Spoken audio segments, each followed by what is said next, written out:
Esses são os 5 erros que não te permitem viver relacionamentos saudáveis em todas as áreas da sua vida e principalmente relacionamentos amorosos.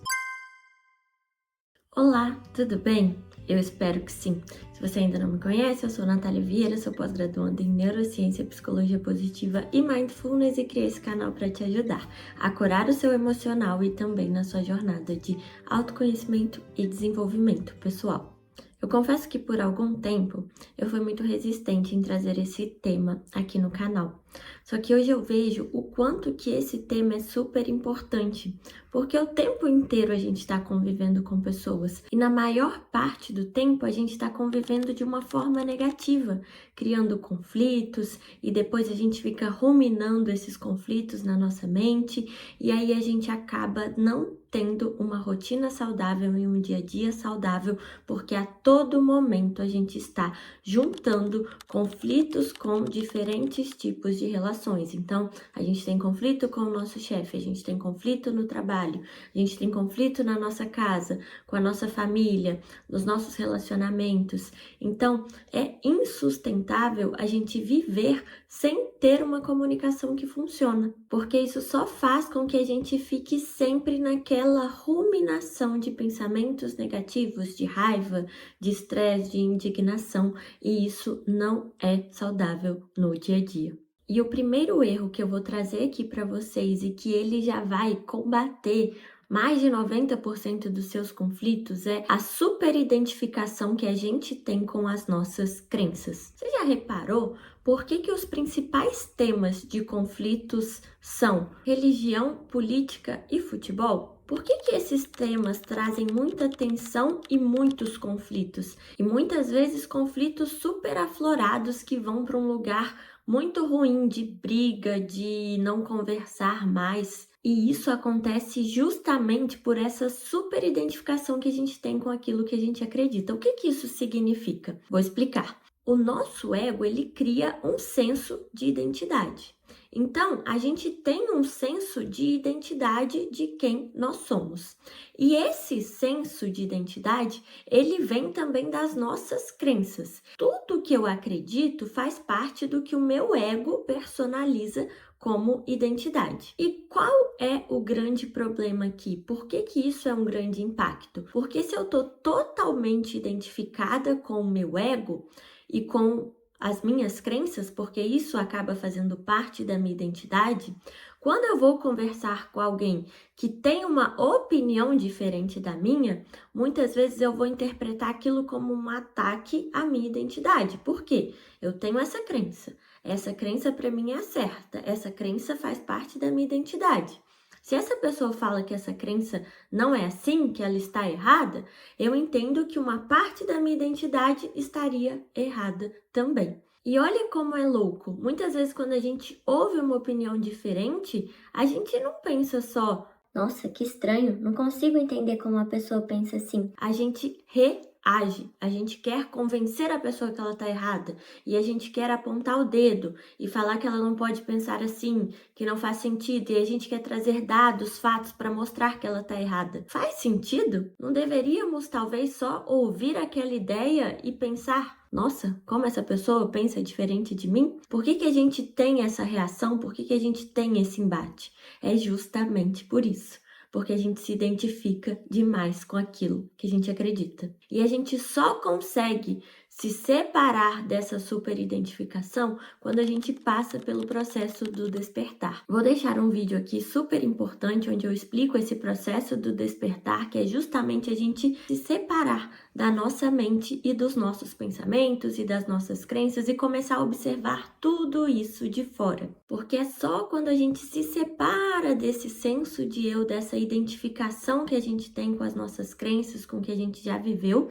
que a gente consegue começar a ouvir a opinião das outras pessoas, sem querer convencê-las de que elas estão erradas. E isso aqui já vai te salvar de mais de 90% dos conflitos. Você vai conseguir conversar de maneira saudável com o outro, o ouvindo, e não mais querendo apontar o dedo, dizer que ele está errado, que ele não deve pensar dessa forma. E vamos agora para o segundo erro que destrói também os relacionamentos. E o erro é não suprir uma necessidade básica que todo ser humano tem de ser amado e ser aceito. Todos nós temos essa necessidade.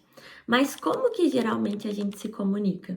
A gente aponta o dedo, a gente diz que o outro não pode ser assim, a gente fala que o outro tem que mudar. Só que uma necessidade básica do outro é ser amado e ser aceito. Então, quando a gente fala que o outro tem que mudar, o que a gente não está atendendo? A gente não está atendendo a necessidade dele de ser aceito. E apontar o dedo não funciona, gente. Cada pessoa muda apenas se ela mesma quiser mudar. Se ela decidir mudar. Porque o processo de mudar, ele é dolorido. Não são todas as pessoas que vão estar dispostas a isso. E quando a gente aponta o dedo, a gente fala que a pessoa tem que mudar, mais difícil é dela mudar. Por quê? Porque ela não está se sentindo aceita. Quando a gente faz o caminho contrário, fica até mais fácil do outro mudar. Quando a gente o aceita do jeito que ele é, quando a gente realmente ama aquela pessoa e traz os pontos que são importantes para nós com uma comunicação efetiva. Então, a partir de hoje, comece a avaliar. Você realmente está aceitando o outro da forma que ele é? Ou você está o tempo todo apontando erro, apontando defeitos? Vou deixar um outro vídeo aqui também, esse é super importante, que eu trago como que você deve ter uma comunicação com o outro e suprir essa necessidade dele de ser amado e ser aceito. Mas deixem para ver esses outros vídeos depois, tá, gente? Vamos seguir aqui com o raciocínio dos 5 erros que te impedem de cultivar relações saudáveis. O terceiro erro, esse eu nunca abordei aqui no canal, mas ele é super crítico, que é esperar que o outro te entregue o amor que nem você se dá. Todos nós temos essa necessidade de ser amados. Só que muitas vezes a gente terceiriza, a gente acha que é o outro que tem que suprir essa necessidade nossa, mas não é verdade. O outro, na verdade, é um reflexo de quem nós somos. Então, se a gente ainda não se ama, é muito provável que a gente vá cair de relação em relação em que a gente perceba que não está sendo amado. Só que enquanto a gente não entender que o outro é um reflexo de nós mesmos, a gente vai acabar culpando o outro, dizendo que o outro é errado, que o outro não me amou, e às vezes a gente muda de um relacionamento para o outro, tendo até as mesmas queixas. Só que isso é só o universo tentando te mostrar que você precisa se amar. E que você que vai mostrar para o outro como ele deve te tratar. E é muito curioso isso, eu costumo até trazer muito isso para as minhas alunas, que é, muitas vezes a gente fala, eu me amo. Não, com certeza eu me amo e tudo mais. Só que o amor, ele está totalmente ligado ao cuidado. A gente ama os nossos pais, a gente faz coisas para os nossos pais, a gente tem ações que mostrem aos nossos pais que a gente os ama. Então a gente passa um tempo com eles, dá um presente, escreve uma mensagem bonita. Só que para nós, o que a gente faz para nós? Como que a gente mostra esse cuidado para nós? Porque não adianta falar que a gente se ama se a gente não tem ações de cuidado com nós mesmos. Então, aqui está o ponto do quão importante é o autocuidado. Se a gente não tem um momento que a gente tira para nós, que a gente tira para se cuidar, que a gente tira para fazer algo que a gente ama, que a gente se presenteia com algo que é importante para nós, a gente não está mostrando com evidências para o nosso cérebro que a gente efetivamente se ama. Então a gente não se sente amados. E aí a gente sai pela vida buscando esse amor, buscando essa aprovação do outro. Só que o outro é um espelho. Então, se você ainda não se ama, você vai encontrar com pessoas que vão te mostrar isso. Comece a partir de hoje a olhar para o seu autocuidado, olhar para o que você gosta de fazer, olhar para como você pode demonstrar esse amor por você mesmo. E aqui é imprescindível as práticas de espiritualidade, porque a verdade, esse auto-amor, ele vai vir a partir da nossa espiritualidade, porque é o amor que Deus reflete para nós. E aí sim a gente vai conseguir se amar, e aí sim a gente vai começar a viver experiências de encontrar pessoas que refletem também esse amor que a gente já sente. O quarto erro que te impede de ter relações saudáveis é não ter um diálogo interno positivo. Toda vez que a gente se culpa demais, se julga demais, não tem compaixão por nós mesmos, a gente também vai fazer isso com o outro. Então, a gente vai julgar o outro, a gente vai culpar o outro, a gente não vai ter compaixão com o outro. Então, se você quer cultivar relacionamentos mais saudáveis, você precisa também cultivar um diálogo interno positivo, entendendo que você erra, assim como todos nós erramos, entendendo que você tem que ser a sua melhor amiga ou seu melhor amigo e que você entende que a gente está num processo de evolução. Isso quer dizer que a gente vai errar, mas que a gente vai aprender com aquele erro e vai acertar mais lá na frente, mas que a gente não precisa ser duro, ser rígido, se culpar, se cobrar, se auto-julgar o tempo todo. A gente tem que ser mais compassivo, ter mais compaixão pelos nossos erros. E assim a gente consegue ter essa atitude com o outro também, uma atitude mais compassiva, de compreensão e não mais de julgamento.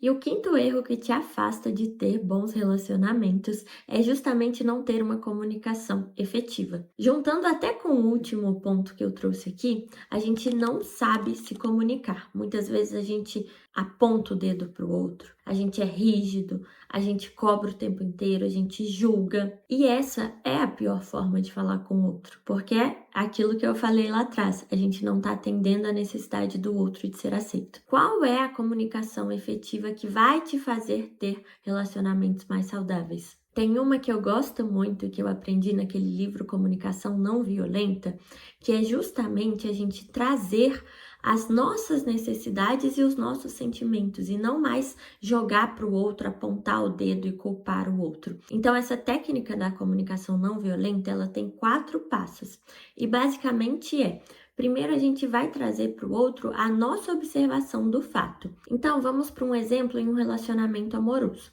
Então, a esposa fez um jantar para o marido chegou em casa e na hora do jantar ele ficou só ali no celular. Essa esposa, ela se sentiu triste. Por quê? Porque ela estava esperando aquele momento com o marido.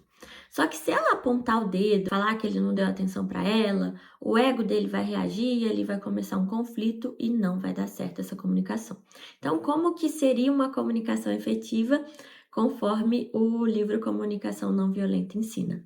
Essa esposa, ela poderia dizer: marido, ontem eu notei que no jantar você ficou muito no celular e eu me senti triste. Então, ela observou o fato e trouxe o sentimento, como ela se sentiu. Logo em seguida, o terceiro ponto é trazer a nossa necessidade. Então, para essa esposa, qual é a necessidade dela? Então, ela pode trazer para o marido e dizer: marido, para mim é muito importante que a gente tenha momentos juntos, em que a gente possa conversar, compartilhar ideias, compartilhar como foi o dia. E aí ela faz o pedido, que é o último passo da técnica da comunicação não violenta. Então ela diz: será que da próxima vez você pode deixar o celular em outro lugar para a gente ter esse momento juntos?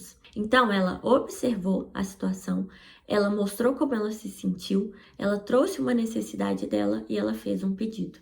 Ela não acusou, ela trouxe tudo voltado para ela, como ela se sentiu e o que é importante para ela. Bom, e eu tenho certeza que se você deixar de cometer esses 5 erros e adequar a sua comunicação conforme eu te ensinei nesse vídeo, todos os seus relacionamentos vão ser recuperados e não mais estarão naquele ciclo vicioso de conflitos, conflitos e conflitos. E eu quero te convidar para fazer parte da próxima turma da mentoria, onde eu estou inserindo um módulo novo, totalmente focado em relacionamentos, que eu tenho certeza que vai te preparar para estar cada vez mais apto para cultivar relacionamentos saudáveis. A gente vai entender quais são as necessidades das energias yin e yang, o que é importante para o homem, o que é importante para a mulher e como que você pode se desenvolver e ter mais conhecimento para cuidar das suas relações. E esse módulo é também para aquelas pessoas que estão buscando alguém especial,